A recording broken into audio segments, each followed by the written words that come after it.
the Union Parliament. And we all know that the Union Parliament plays a great role as far as the political administration of our country is concerned.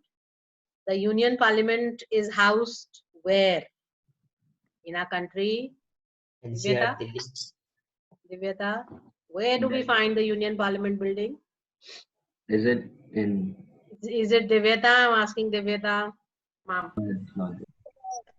Ma'am, the Parliament building is in Delhi. Is in New Delhi. Yes. Okay. Fine. Near the Rashtrapati Bhavan.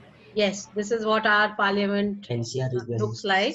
This is the building which is one of the famous landmarks of our country as well as the capital of our country. So this is where the parliamentary procedures are all held. I'm sure you all have seen this building, if not physically, then at least virtually. You all have seen? Yes. Yes, some of you must have seen it otherwise also. Okay. So now we move on to, sorry, did I click the picture? Okay, so this we have seen. Now, why is there a need to have a parliamentary form of government? First, let's do this. Or first, should I? No, I think this we do this first. First, we have to have a parliamentary form of government because we are a republic. I think I had already explained it to you in school last year. That republic is where you have the president of the union as an elected head. That country is known as a republic. So India is a republic. The head of our union is the president. The parliamentary form of government consists of a council of ministers. And these ministers are collectively responsible for the administration and governance of the nation. Now, I have written a word collectively responsible. Collectively responsible means that they are all together responsible for how the government will function, whether it will be an efficient form of a governance or whether it will be a disorganized kind of a government. And if one person does not perform well, the entire ministry is supposed to resign. That is why we call it as collective responsibility.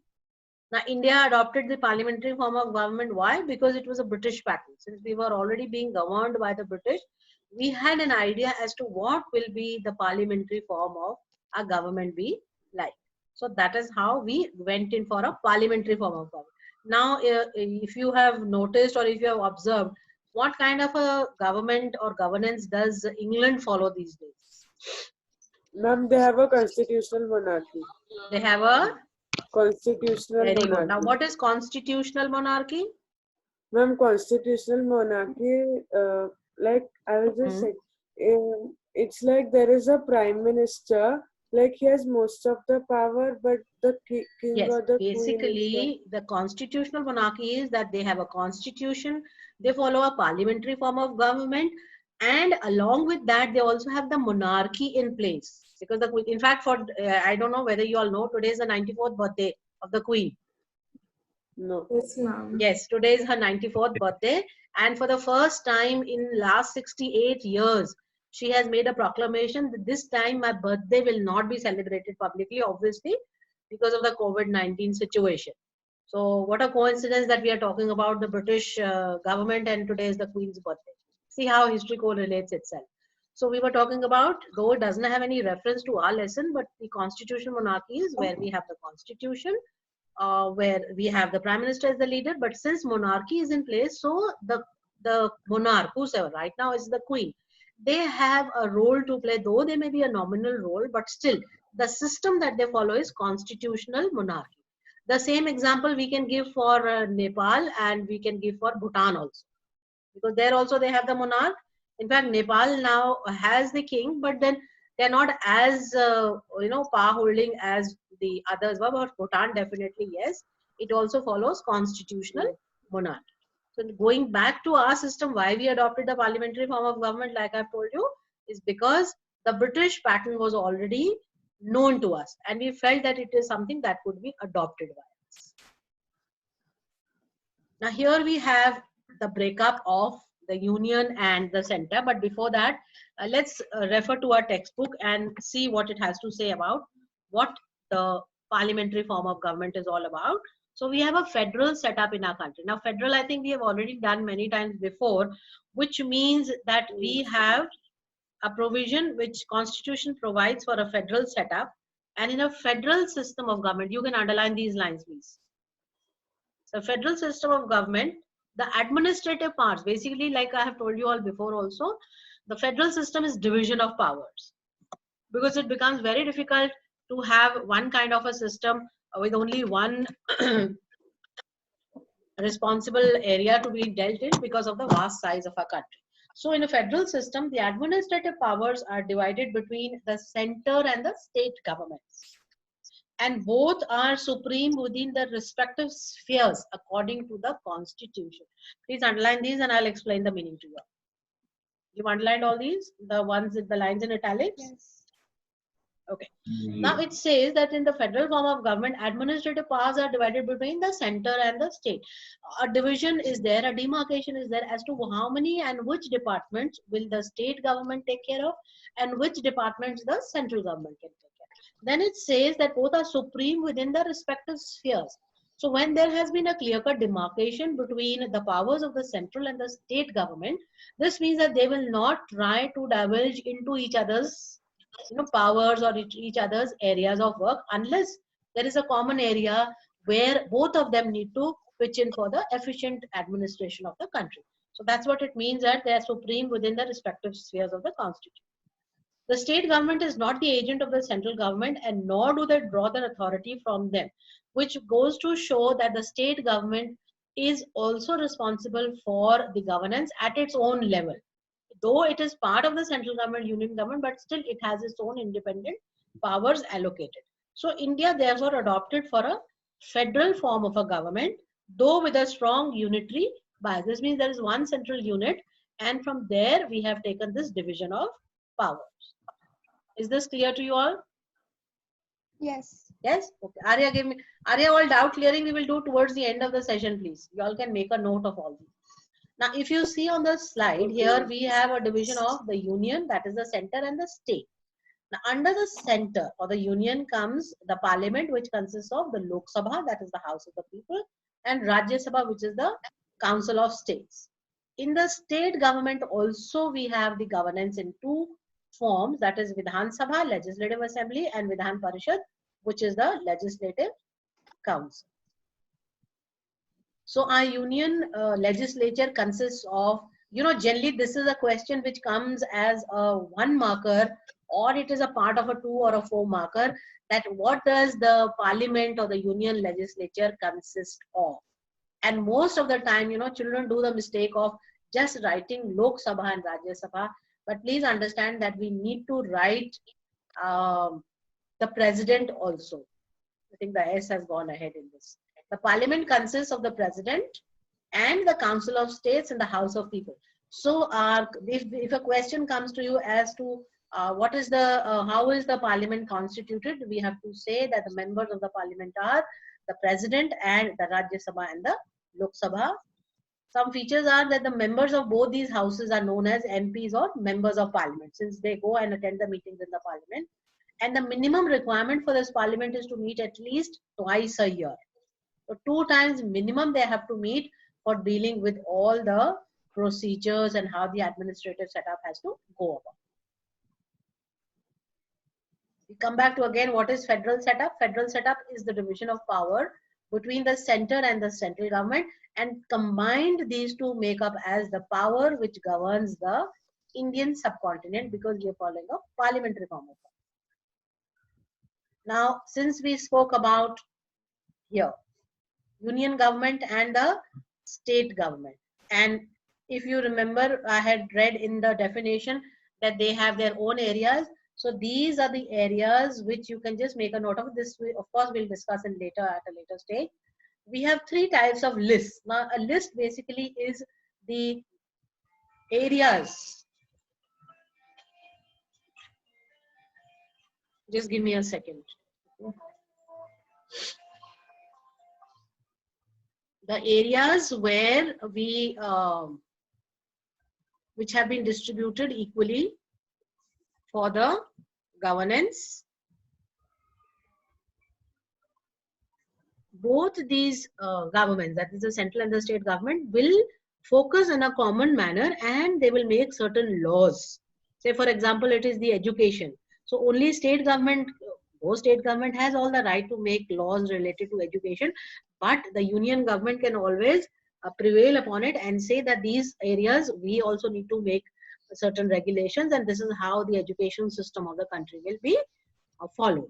So certain areas which come under the concurrent list, state and the union list are the three division of powers as far as the parliamentary form of government is concerned. Okay, this is just a glimpse of this is the Lok Sabha and this is the Rajya Sabha. Now, of course, this is a vacant one. Can you see the cursor where I am moving? Yes, ma'am. Yes. Now, this cursor, this area is known. Oh, sorry. This area is known as the well of the house. You know, this is the well of the house. This is where the speaker sits, and this is the area where all the members of the parliament come. As far as attendance is concerned, whether they are going to Rajya Sabha here or whether they go into the Lok Sabha. So this area, so this is a technical term. This is known as well, though we spell it as W-E-L-L, but it is known as the well of the house. Okay. So these are certain terms which you all should know. Now, Ma'am, yes. ma'am, can you go back for a minute to the Okay. Okay. Yes. Ma'am, who presides on that small table right in front of the speaker? Yeah, this.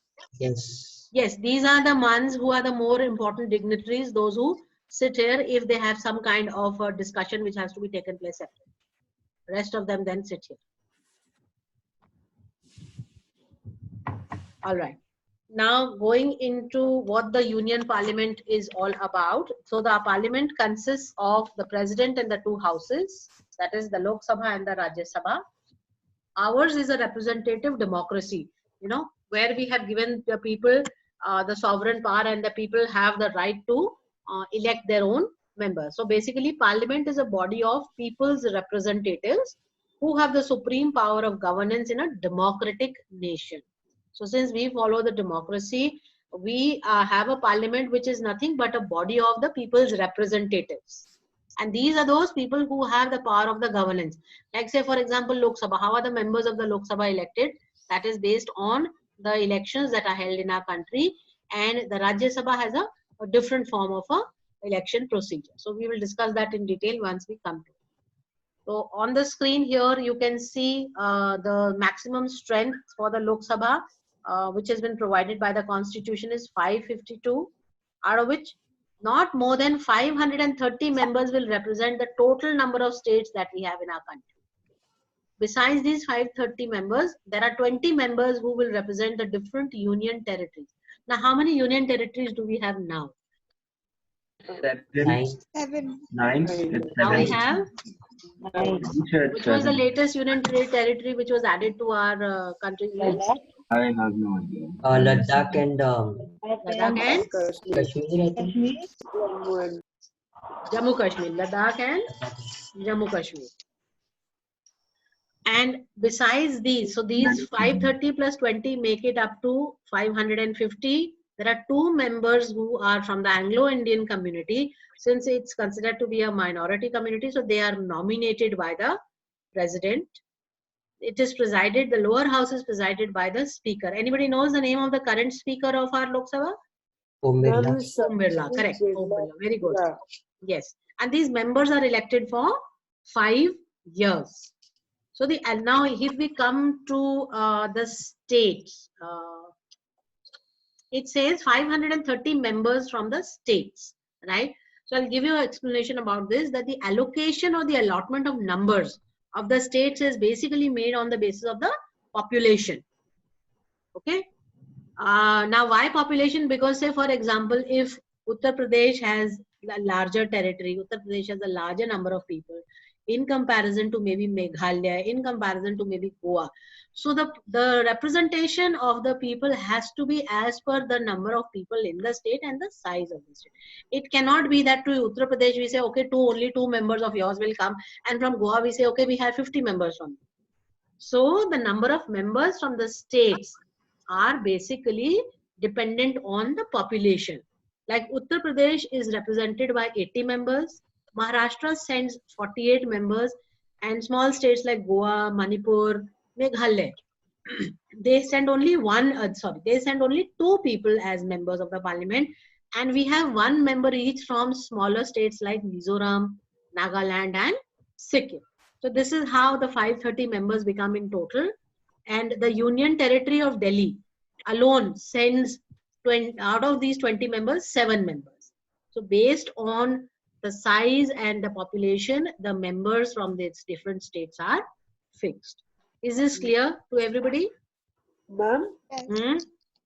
ma'am, in our book it is given that from Andaman, Nicobar, Chandigarh, Dadra and Daman, Ladakh, Lakshadweep, there are no members in the Rajya Sabha. Why?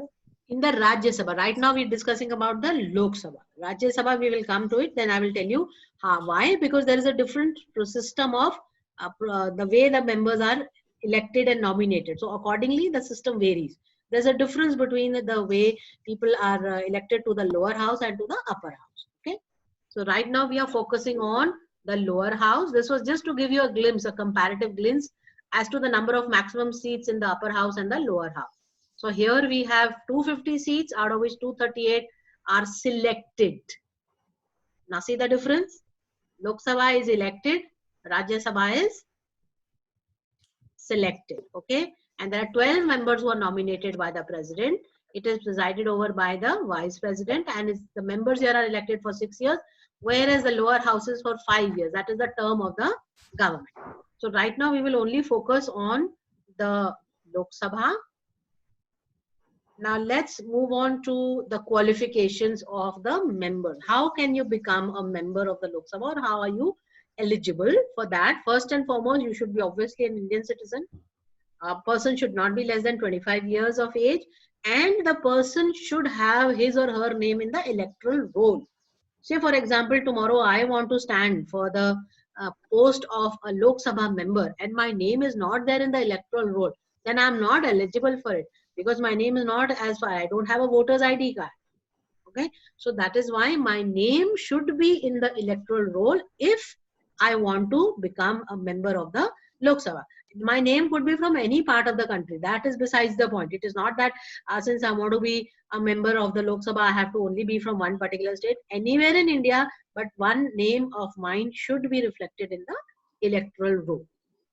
Then it says that this person should not have acquired the citizenship of another country, which is very valid as a point. That obviously if you are citizens of another country, then you can't be a participant of the governance of this country. You should be mentally sound, obviously.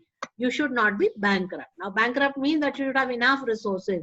You should have enough money to handle, and you should not be with a poor economic background.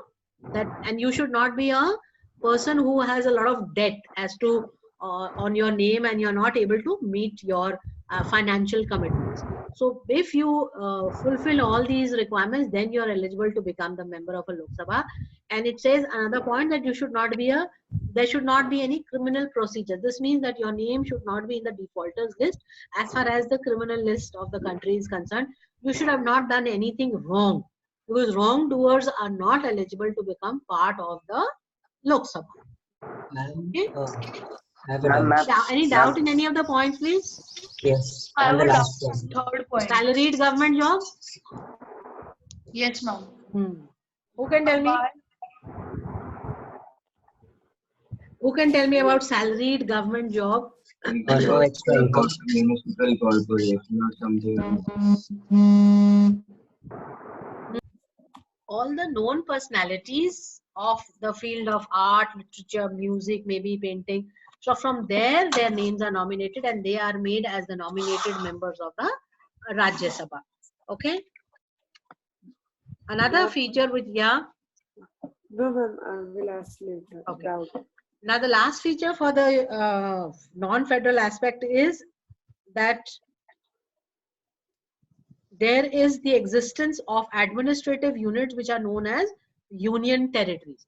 Now a state is governed by a chief minister or the governor, whereas these union territories, one particular feature or a peculiar feature of these union territories are that they are directly under the central or the union government, and they are governed by the central government, and they have a lieutenant governor who will be governing them. They don't have any chief minister. So they do not enjoy any kind of an independent power like the state governments do. So that is one difference between the union territories and the state government, that the union territories are under the control of the central government.